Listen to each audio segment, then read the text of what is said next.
give us a little sense of how feasible it is to just, do this now, or do you see alternatives for everything that's out there that's on the government's wish list for banning? Well, I hope it's not a wish list, but I hope it's a real list.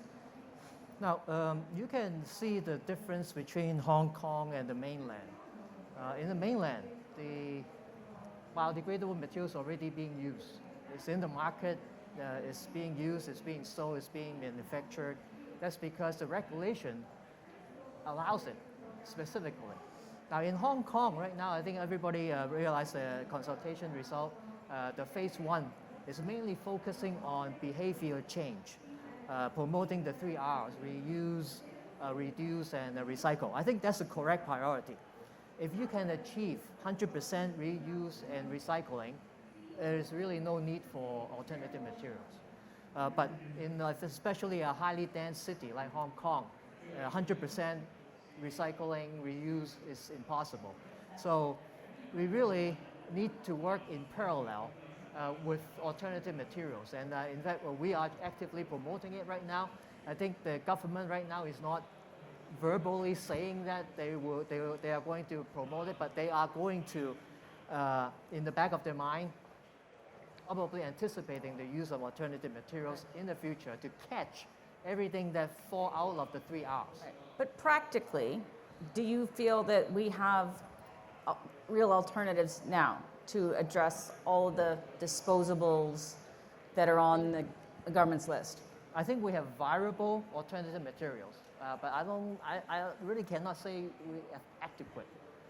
So we do have viable materials that can cover many different applications. There's no one kind fit all. There are different, just in the food and beverage area. The food container, you need hardness. Cutlery, you need abrasive resistance. And then the one for hot liquid, you need moisture resistant as well. And then the lid, you need some flexibility. So there are different type of alternative materials right now that can fit different applications. So the market eventually will sort it out. Right. But right now the rollout is a little slow. But I think when it is really necessary, the market really needs it, they will be ramped up. And besides, of course, government regulation would make it happen like that, but which we would love. From a cost perspective, where are we at? I know there are different materials and they all have different price points, but is it possible to generalize at all about, these are quite close to the others? Of course, the others that don't include the true cost, but 5 years ago they are all expensive. Even right now, the paper-based, the cellulose-based, you're talking about 2x, 3x. But this type, the additive that we develop, I think the cost, because the amount being used is very low, potentially it could be quite cost-effective, because we are estimating that the cost is going to be increased by only 10 to 20%. So, there are some promising alternatives, right. But overall, the alternative materials are indeed more expensive right now. And I guess with economies of scale, hopefully that would go down. Would any of you like to ask each other a question, or shall we open it to the floor? Do you have a burning comment? Any comments on, because you're all approaching this from different angles?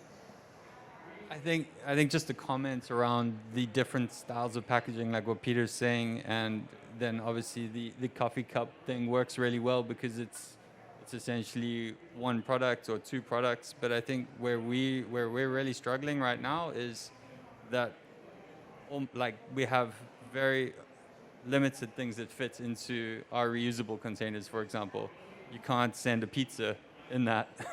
You can't send soups. There's limitations.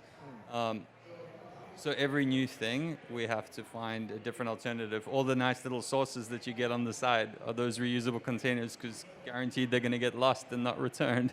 Right. And that breaks that cycle. So having something that we can recycle, I think, is valuable. But also the expense factor, like you guys mentioned, is a very big thing for us, because we can't just transfer that cost to our guests. We can't say, well, we're using a nice recyclable container. It costs $10. You're paying $10 extra for your delivery. So that is a factor for us, and it is something that we really have to consider going forward, how it actually makes it sustainable for our business as well.